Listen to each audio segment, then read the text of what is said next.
Vector का third class है। हम लोग पिछले क्लास में यूनिट वेक्टर और पोजीशन वेक्टर के ऊपर बात कर चुके हैं।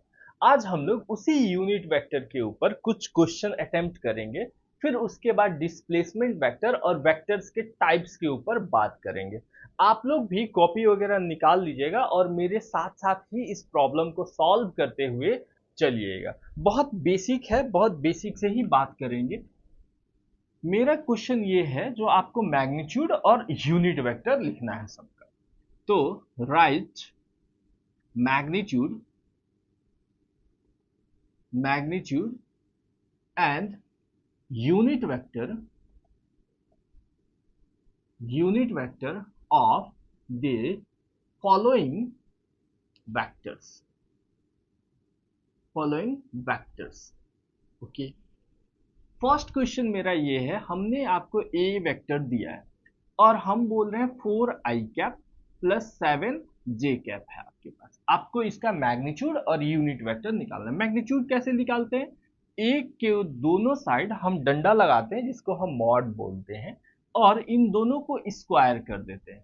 रूट अंडर 4 का स्क्वायर प्लस ये हमारे पास 7 का स्क्वायर, हमारे पास कितना होगा? 4 का स्क्वायर 16, 7 का स्क्वायर हमारे पास 49, रूट अंडर ये हमारे पास कितना आएंगे? 65 हमारे पास। यानी कि इसका मैग्नीट्यूड तो हमको निकल गया 65। अब इसके यूनिट वेक्टर हमको निकालना है। तो यूनिट वेक्टर के लिए ए वेक्टर इज इक्वल्स टू ए का मैग्नीट्यूड और उसके बाद ए का यूनिट वेक्टर लिखने हैं। तो यूनिट वेक्टर निकालना है। तो unit vector is equals to क्या था हमारे पास फॉर्मूला? ए वेक्टर डिवीजन में ए वेक्टर का मैग्नीट्यूड। बस रख दीजिए। हमारे पास क्या है? 4i cap plus 7j cap division में रूट अंडर 65 हमारे पास है। तो ये आपके पास ए का यूनिट वेक्टर आए। नेक्स्ट क्वेश्चन है हमारे पास, हम आपको बोले B vector is equals to minus 2i cap plus 4j cap minus का 7k कैप है आपके पास। आपको इसका मैग्नीट्यूड और यूनिट वेक्टर निकालना है। तो हम क्या करते हैं, मैग्नीट्यूड निकालने के लिए हम सीधा सीधा 2 का स्क्वायर प्लस 4 का स्क्वायर प्लस 7 का स्क्वायर लिख के हम ऐसे लिख देते हैं। देखिए, आप यहाँ ये सोच रहे होंगे जो यहाँ माइनस है, सर आपने माइनस क्यों नहीं लिया?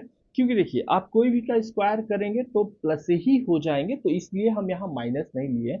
अगर आपको कंफ्यूजन है तो आप इसको ऐसे भी लिख सकते हैं, कोई भी कंफ्यूजन नहीं होनी चाहिए। हर वो चीज क्लियर होना चाहिए, क्लियर, क्रिस्टल क्लियर जिसको हम बोलते हैं। इसको आप माइनस 2 का स्क्वायर ऐसे भी लिख सकते हैं, प्लस 4 का स्क्वायर और प्लस माइनस 7 का स्क्वायर आप ऐसे भी लिख सकते हैं। तो हमारे पास यहाँ 4 प्लस ये हमारे पास 16 और ये हमारे पास प्लस 4 कितने आए? 49। ठीक था, 49। इसको जब हम सॉल्व करते हैं 60, यानी कि ये हमारे पास रूट अंडर 69 आए। यानी कि बी का मैग्नीट्यूड हमारे पास कितना है? 69। बी का यूनिट वेक्टर निकालना है तो हम क्या करते हैं, बी वेक्टर डिवीजन में बी का मैग्नीट्यूड से हम डिवीजन देते हैं। तो यहाँ पे वी वेक्टर हमारे पास कितना है? Minus 2i cap plus 4j cap minus 7k cap और इसके मैग्नीट्यूड से इसको डिवीजन दे दीजिए रूट अंडर 69। इतना क्लियर है। हमने आपको एक और वेक्टर दिया है थर्ड नंबर में, सी वेक्टर है हमारे पास। सी वेक्टर है minus 3i cap minus 4j cap और प्लस हमारे पास 12k कैप। ये है हमारे पास। आपको यहाँ इसका मैग्नीट्यूड और इसका यूनिट वेक्टर निकालना है।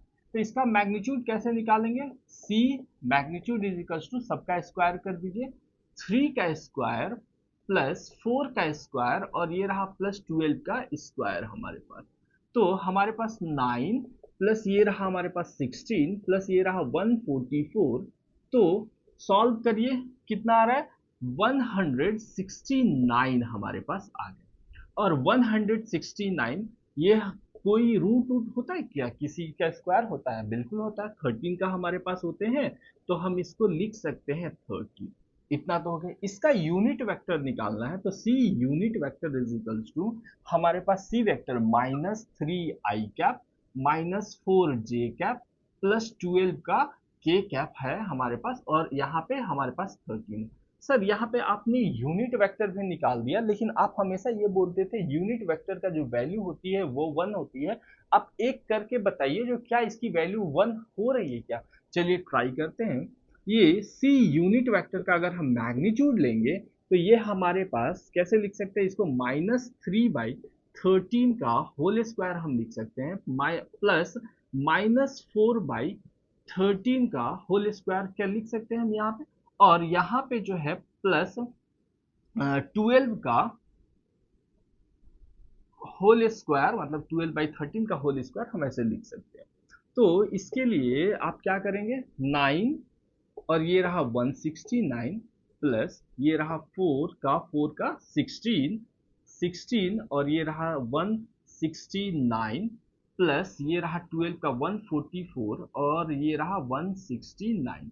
आप सबको ऐड करेंगे तो क्या आएंगे 169 और ऊपर भी ऐड करेंगे तो 169 का रूट हमारे पास आ जाएंगी। तो ये सी वेक्टर, इसका यूनिट वेक्टर का अगर हम मैग्नीट्यूड ले रहे हैं तो ये भी हमारे पास रिजल्ट 1 आ रहा है।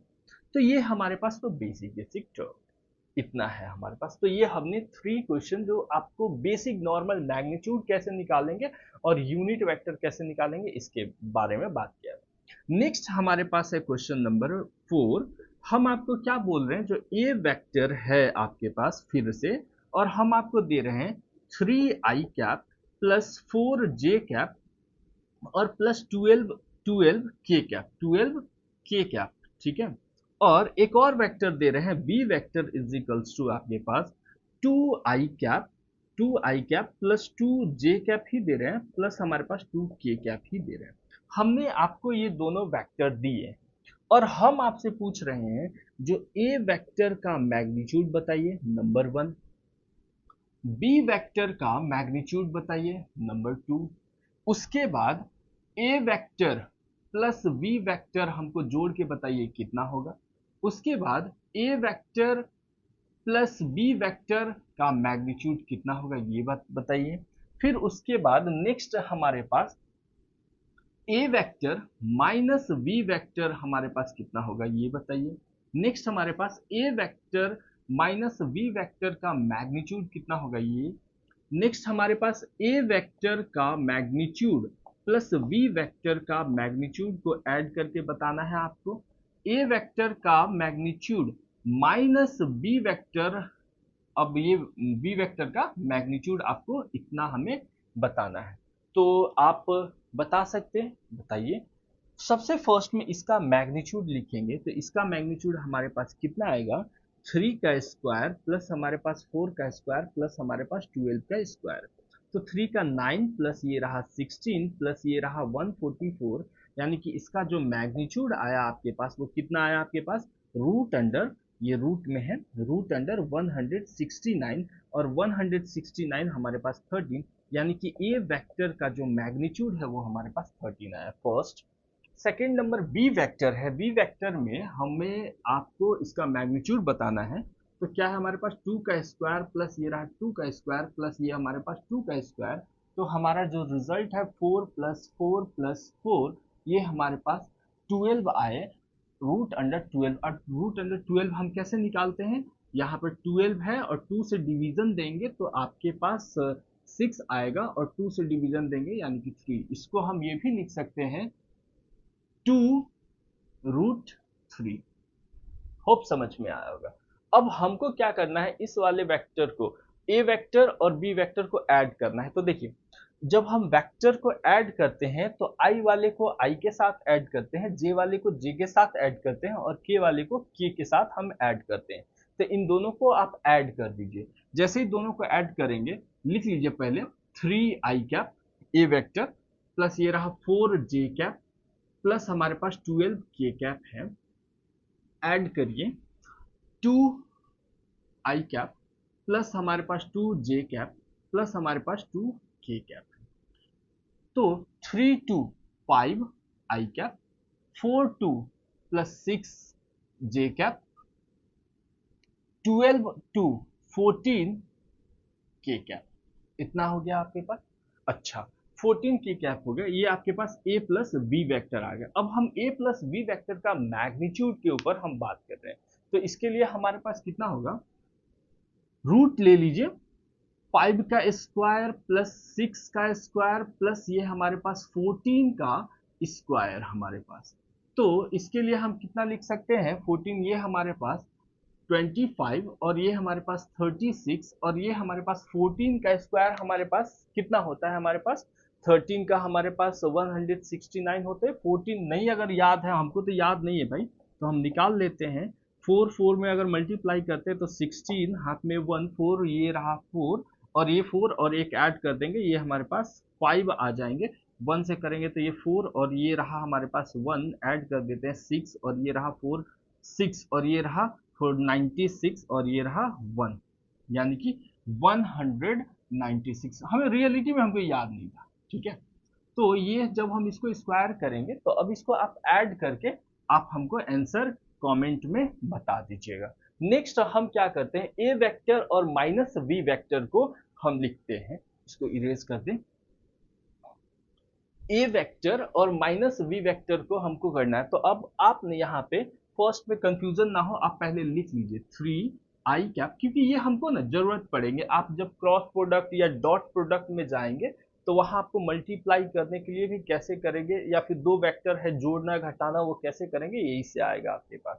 तो ये पहले लिख लीजिए 3i cap plus 4j cap plus 12k cap है आपके पास, माइनस बी वेक्टर को आप माइनस करिए 2i cap plus 2j cap plus 2k cap. Normal जो हम करते हैं, यहाँ 3 है और ये 2 है, सीधा सीधा हम लिख देते हैं i कैप। यहाँ पे 4 है और ये -2 हो जाएंगे तो हमारे पास प्लस 2j कैप, और यहाँ पे 12 है और ये -2 हो जाएंगे हमारे पास, तो प्लस का 10k कैप आया, 10k कैप। तो इतने आए। अब हमको क्या करना है, इन दोनों का मैग्नीट्यूड लेना है, तो अब इसका फिर स्क्वायर करिए नॉर्मल, क्योंकि हम a माइनस बी निकाल ही दिए हैं, दोनों का मैग्नीट्यूड कर लेंगे, हमारे पास हो जाएगा 1 का स्क्वायर प्लस 2 का स्क्वायर प्लस ये रहा 10 का स्क्वायर, हमारे पास कितना होता है 1 का स्क्वायर प्लस ये रहा 4 प्लस ये रहा हमारे पास 10 का 100, तो रूट अंडर ये हमारे पास कितना हो गया 105, एक ये हमारे पास हो गया। अब हमने जो ए वेक्टर का मैग्नीट्यूड और बी वेक्टर का मैग्नीट्यूड लिए हैं, इसको ऐड करना है आपको। तो ए वेक्टर का मैग्नीट्यूड यहाँ पे 13 है, तो हम सीधा सीधा लिख देते हैं यहाँ पे 13 और प्लस बी वेक्टर का जो मैग्नीट्यूड हमारे पास था यहाँ पे 2√3 था। आप इसको ऐसे भी रहने दे सकते हैं, कोई फर्क नहीं पड़ता है। फिर उसके बाद हमारे पास ए वेक्टर का मैग्नीट्यूड और माइनस बी वेक्टर का है, तो यहाँ पे क्या ही लिखेंगे हम 13 माइनस का 2√3 लिख देंगे आप, बस इसका ये आंसर हो गया और इसका ये आंसर हो गया। तो होप आपको ये पूरा का पूरा समझ में आया होगा। अब हम इसको इरेज करते हैं, आप चाहे तो स्क्रीनशॉट भी ले सकते हैं, हट जाते हैं। अब आप इसको इरेज हम कर रहे हैं, उसके बाद हम लोग डिस्प्लेसमेंट वेक्टर के ऊपर बात करते हैं। डिस्प्लेसमेंट वेक्टर क्या होती है, displacement vector, displacement vector, displacement vector, जब पहले डेफिनेशन की बात कर लेते हैं। Displacement vector is a vector pointing towards final position representing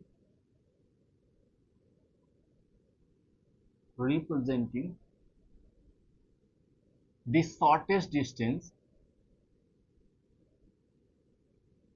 shortest distance between the initial and final point।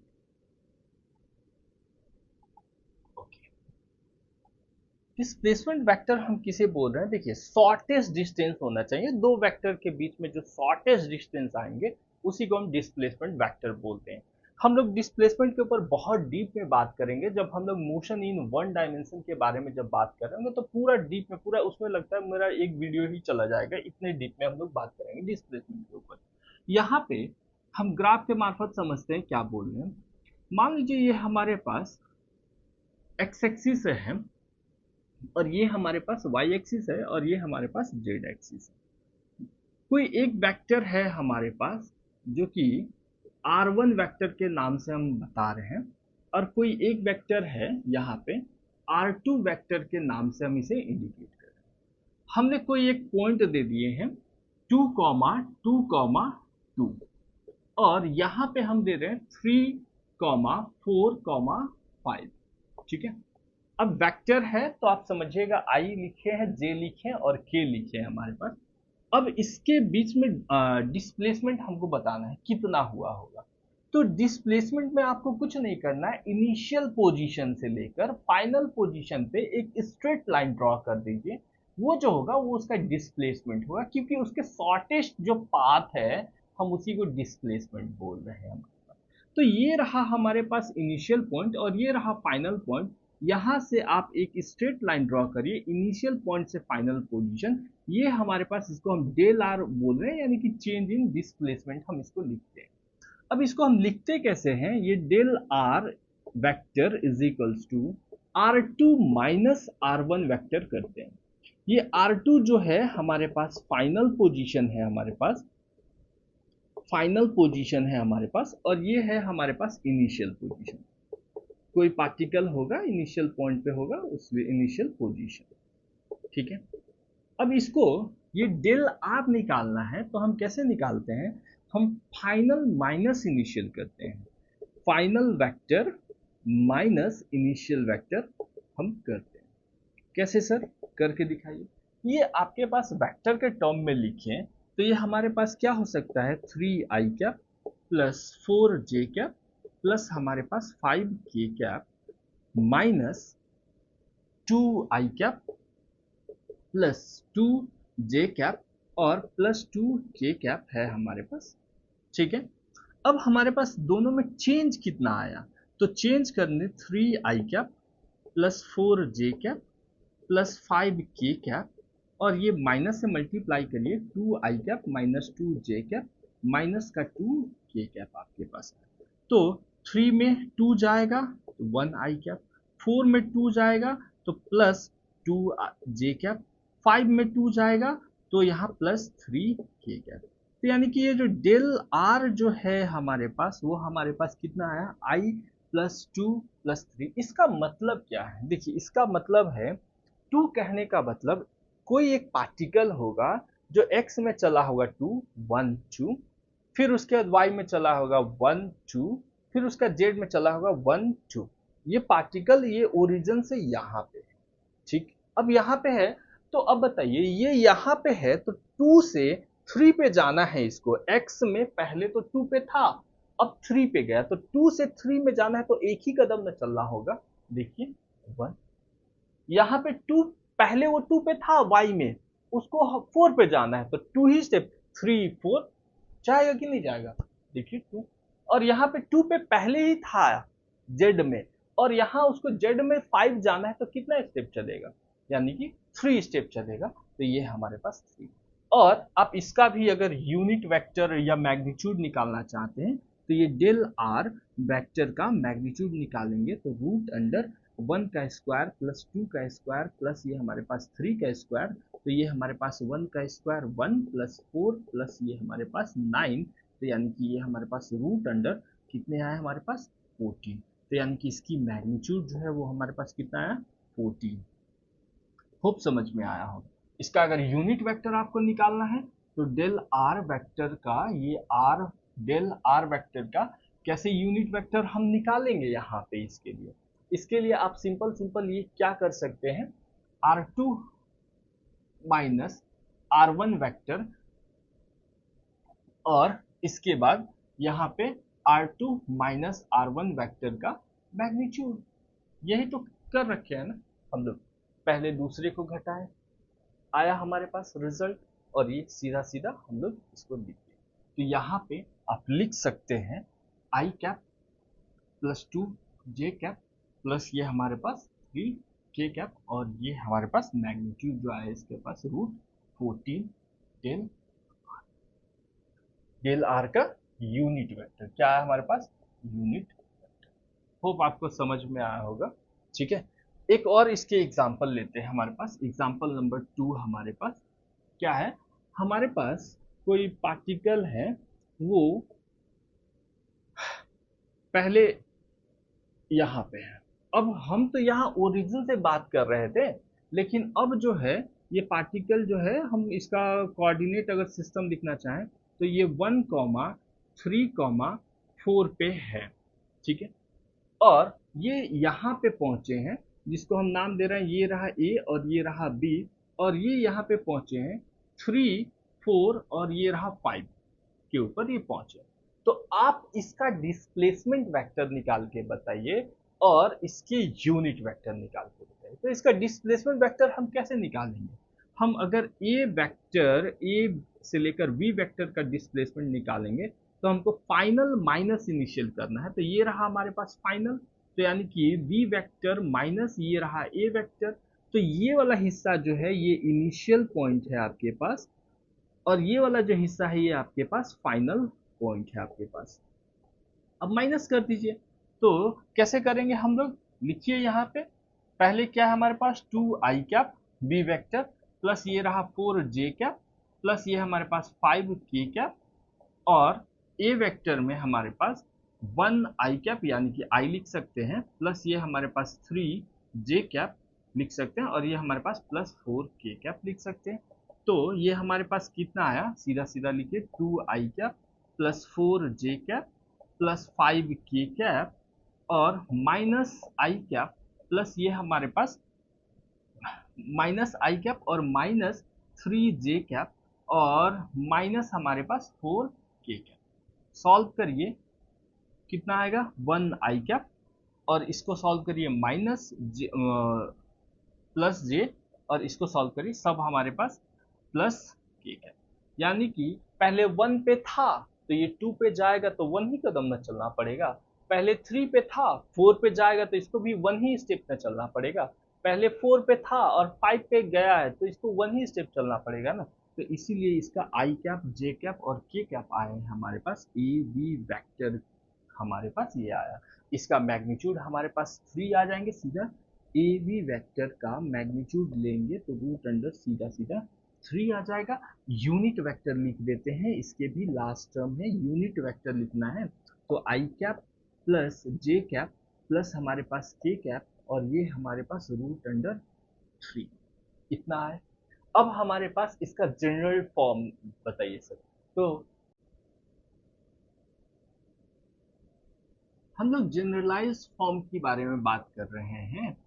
अब जनरलाइज फॉर्म हम कैसे लिखते हैं, generalise form is equals to, हमारे पास कोई भी कोऑर्डिनेट सिस्टम है हमारे पास, जैसे ये हमारे पास x है, ये हमारे पास y है, ये हमारे पास z है, कोई पार्टिकल है यहाँ पे जो हम r1 वेक्टर से नाम दे रहे थे, कोई पार्टिकल हमारे पास यहाँ है जो r2 वेक्टर के नाम से दे रहे थे, और इसका हमने डिस्प्लेसमेंट वेक्टर हमने आपको ये बताया था। हमको जनरल फार्मूला निकालना है, तो जनरल फार्मूला हम कैसे निकालेंगे, ये देखिए इस कोऑर्डिनेट का अगर पॉइंट लिखना चाहते हैं तो क्या लिख सकते हैं, यहाँ पे x1 y1 और z1 ऐसे लिख सकते हैं, और इस वाले कोऑर्डिनेट की पॉइंट लिखना चाहते हैं तो ये हमारे पास x2 y2 और ये हमारे पास z2 आएंगे। अब जब इनको वेक्टर फॉर्म में लिखना चाहते हैं तो ये आपके पास r2 माइनस का r1 है, और इसी को हम बोल रहे थे डेल r वेक्टर।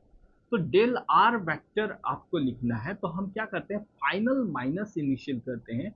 तो फाइनल माइनस का इनिशियल हमारे पास फाइनल क्या है, अगर इसको वेक्टर के फॉर्म में लिखें तो x2 i cap plus y2 j cap plus z2 k cap हम लिख सकते हैं, माइनस r1 वेक्टर जो है हमारे पास x1 i cap plus y1 j cap plus हमारे पास z1 k कैप आप लिख सकते हैं। माइनस करिए x को x के साथ, यानी कि i को i के साथ, j को j के साथ और k को k के साथ माइनस करिए, तो इसको क्या लिख सकते हैं, x2 माइनस का x1 i cap plus y2 minus y1 J cap plus हमारे पास z2 माइनस का z1 ये हमारे पास k।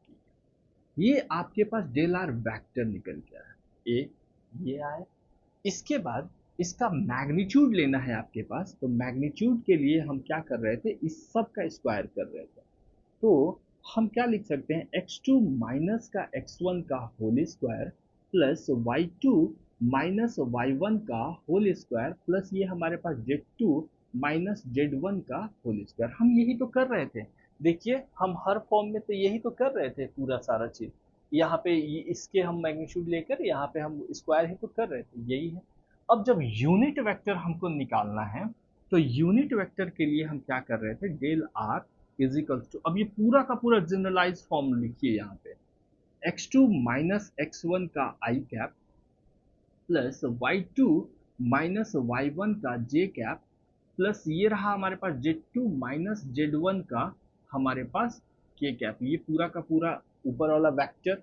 फिर उसके बाद ये पूरे के पूरे हम मैग्नीट्यूड से इसको डिवीजन देते हैं, x2 माइनस का x1 का होल स्क्वायर प्लस हमारे पास y2 माइनस y1 का होल स्क्वायर प्लस हमारे पास z2 माइनस z1 का हमारे पास होल स्क्वायर। ये आपके पास यूनिट वेक्टर आया, ये आपके पास इसके मैग्नीट्यूड आए और ये इसका वेक्टर आया। तो कोई भी जनरलाइज फॉर्म है, हम एक्चुअली में ये सारा का सारा चीज जो है हम यही फॉर्म से हम कर रहे थे। तो पहले अगर इतना फॉर्म बताते तो आपको डर लग जाता, जो कहाँ x2 रखना है और कहाँ x1 रखना है, हमको प्रॉब्लम हो जाती। इसीलिए हम लोगों ने क्या किया, पहले क्वेश्चन सॉल्व किए, उसके बाद हम लोग इसके फॉर्म के बारे में बात किए। अब हम लोग वेक्टर के कुछ टाइप्स के बारे में देख लेते हैं, जो वेक्टर के हम कौन कौन से टाइप के बेसिक टाइप्स के ऊपर बात करेंगे। इसको इरेज करते हैं, फिर उसके बाद लिखते हैं, हम हट जाते हैं, स्क्रीनशॉट ले सकते हैं तो स्क्रीनशॉट भी आप ले लीजिए। अब हम लोग वेक्टर के टाइप्स के ऊपर बात कर लेते हैं। हम लोगों ने फर्स्ट में यूनिट वेक्टर के ऊपर बात किया था, पोजीशन वेक्टर के ऊपर बात किया था और डिस्प्लेसमेंट वेक्टर के ऊपर बात कर चुके हैं। हम लोग वेक्टर के 3 टाइप्स देख लिए, अब बाकी छोटे मोटे कुछ टाइप्स है उसको भी हम लोग डिस्कस कर लेते हैं। हमारे पास 4th नंबर में है इक्वल वेक्टर। इक्वल वेक्टर हम किसको बोलते हैं, उसको बोलते हैं जिसका मैग्नीट्यूड और डायरेक्शन और सेम नेचर का हो, उसको हम इक्वल वेक्टर बोलते हैं। जैसे हमारे पास एक वेक्टर है ए वेक्टर और हमारे पास दूसरा वेक्टर है बी, ये दोनों वेक्टर जो है हमारे पास सेम नेचर का है, सेम मैग्नीट्यूड का है और सेम डायरेक्शन है, तो इसको हम इक्वल वेक्टर बोलेंगे। जैसे ये इक्वल वेक्टर होगा तो इसका जो मैग्नीट्यूड है वो हमारे पास सेम होंगे। अब यहाँ पे स्टूडेंट क्या गलती करते हैं, कहते हैं जो मैग्नीट्यूड अगर सेम है तो क्या ये इक्वल वेक्टर हो सकता है, बिल्कुल भी नहीं। क्यों नहीं, क्योंकि यहाँ एग्जाम्पल नंबर हम 1 में हम बात कर लेते हैं। अगर आपके पास एक ब्लॉक है, आपने फोर्स लगाया है F1 फोर्स लगाया है, ये 2i कैप है, और दूसरा फोर्स आप लगाए हैं F2 इज इक्वल्स टू, ये भी 2i कैप है आपके पास, तो आप बोलेंगे F1 vector equals to F2 vector, ये आपके पास इक्वल है। क्यों है, क्योंकि फोर्स सेम नेचर है, डायरेक्शन सेम है, मैग्नीट्यूड सेम है, तो ये इक्वल वेक्टर है।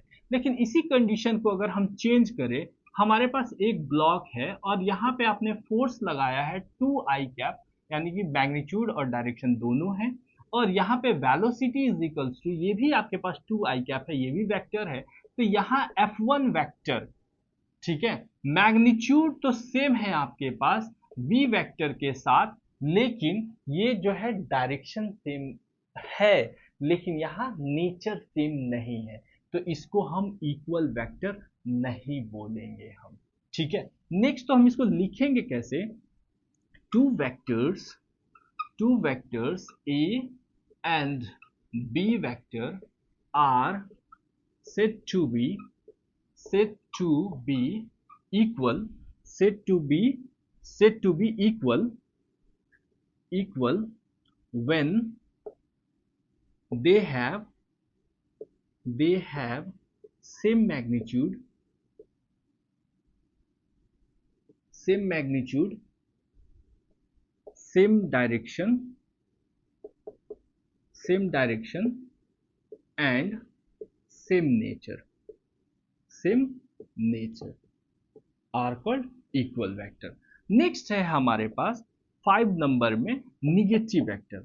देखिए निगेटिव वेक्टर हमारे पास कुछ नहीं होता है, आप इसको डायरेक्शन को अपोजिट करके कर दीजिए निगेटिव वेक्टर है। जैसे अगर मान लीजिए ए वेक्टर है आपके पास, ठीक, और इसी के अपोजिट है हमारे पास एक दूसरा बी वेक्टर है हमारे पास, तो इसको कैसे लिखते हैं, a vector, a vector, a vector equals to negative का बी वेक्टर, ये हमारे पास निगेटिव वेक्टर है।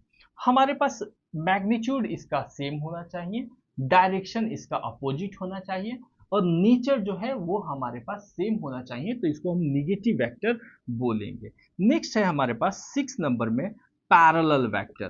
पैरेलल वेक्टर हम किसको बोलेंगे, पैरेलल वेक्टर में हमारे पास मैग्नीट्यूड जो है डिफरेंट हो सकता है। जैसे अगर ए वेक्टर है हमारे पास और दूसरा हमारे पास वी वेक्टर है, मैग्नीट्यूड इसका डिफरेंट हो सकता है, लेकिन कंडीशन ये है जो दोनों सेम नेचर का होना चाहिए, और फिर उसके बाद सेम नेचर का होना चाहिए, मैग्नीट्यूड डिफरेंट होना चाहिए हमारे पास, और डायरेक्शन हमारे पास सेम होना चाहिए।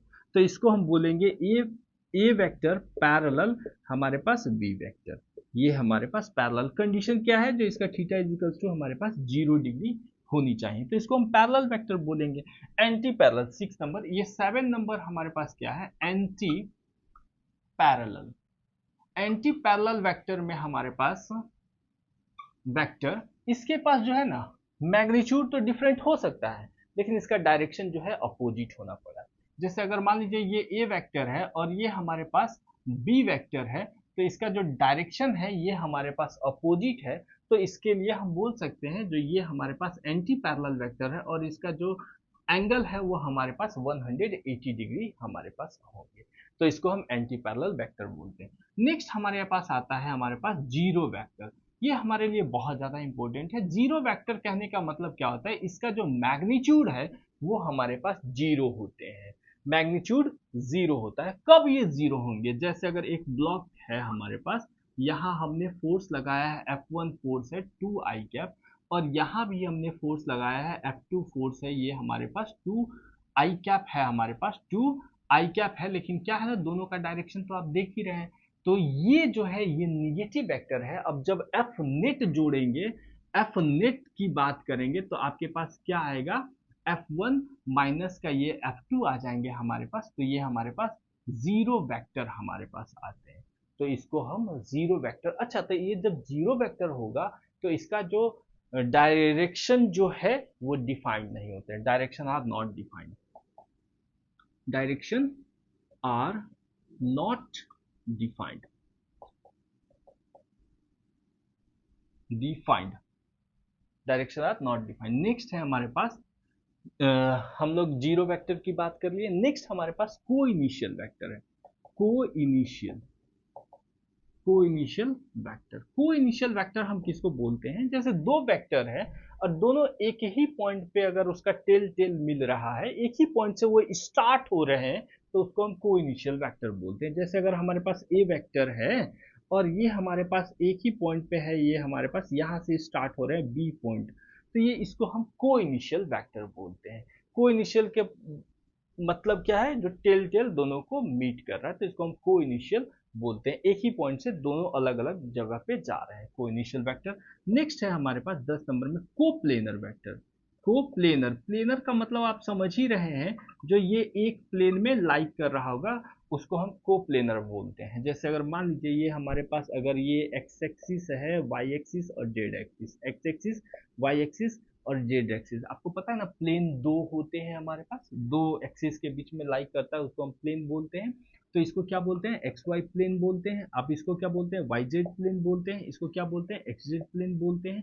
दो वेक्टर है हमारे पास, जैसे अगर एक वेक्टर ये है, एक वेक्टर ये है, तो ये दोनों सेम ही प्लेन में हमारे पास लाइक कर रहे हैं, तो इसको हम क्या बोलते हैं, कोप्लेनर वेक्टर हमारे पास। नेक्स्ट है हमारे पास फ्री वेक्टर या फिक्स्ड वेक्टर। चलिए पहले फिक्स्ड वेक्टर देख लेते हैं। फिक्स्ड वेक्टर क्या होता है, जो आप उसको ना इनिशियल पॉइंट जो है उसको फिक्स कर दिए हैं, उसको हम फिक्स्ड वेक्टर बोलते हैं। जैसे अगर मान लीजिए ये हमारे पास एक्स एक्सिस है, ये हमारे पास वाई एक्सिस है, एक वेक्टर है हमारे पास ए वेक्टर, कुछ भी हो सकता है। देखिए आप इसका इनिशियल पॉइंट जो है वो आपने क्या कर दिया है, एकदम फिक्स्ड कर दिया है ओरिजिन के साथ, तो इसको जो है आप फ्री वेक्टर बोलेंगे। नेक्स्ट है हमारे पास 10, ये रहा 11 और ये रहा हमारे पास 12, और नेक्स्ट 12 में हमारे पास है फ्री वेक्टर।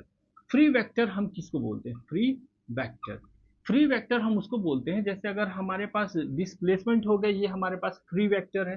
जैसे एक वेक्टर है हमारे पास ये r1 है, और ये वेक्टर हमारे पास ये r2 वेक्टर है।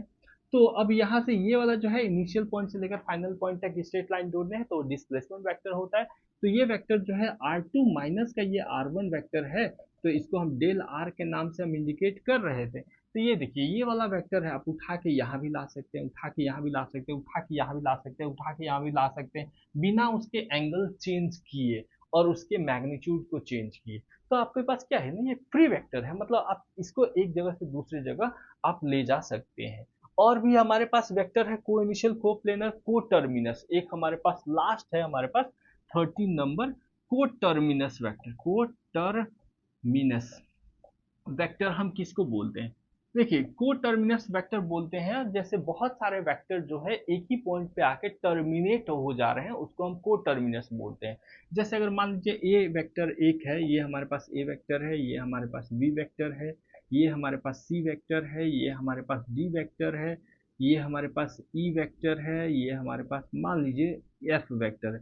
तो देखिए सब का टर्मिनेटिंग पॉइंट जो है ना हमारे पास, सबका टर्मिनेटिंग पॉइंट एक ही जगह पे हमारे पास मीट कर रहा है। सारे के सारे वेक्टर जो है एक ही पॉइंट पे हमें टर्मिनेट हो रहा है, उसको हम को टर्मिनस वेक्टर बोलते हैं। तो मेरे हिसाब से आपको इक्वल वेक्टर समझ में आया, negative, parallel, anti parallel, zero vector, को इनिशियल, को planar, fixed vector, free vector और को टर्मिनल वेक्टर आपको समझ में आ गया होगा। अब जब आपको इतना समझ में आ गया होगा तो आप हमको ग्रुप जो है वो व्हाट्सएप का जो ग्रुप है, जो डाउट ग्रुप है, हम हर वीडियो में वो लिंक रख देते हैं। आप उसको ज्वाइन करके अगर ना भी समझ में आया होगा तो आप हमसे क्वेश्चन पूछ सकते हैं और आप अपना फीडबैक दे सकते हैं। Thank you so much. अगर आप यहाँ तक वीडियो देख लिए हैं तो आप हमको कमेंट करके ये बताइएगा, कम से कम हमको पता चलेगा जो आपने इस वीडियो को देखा है। Thank you so much.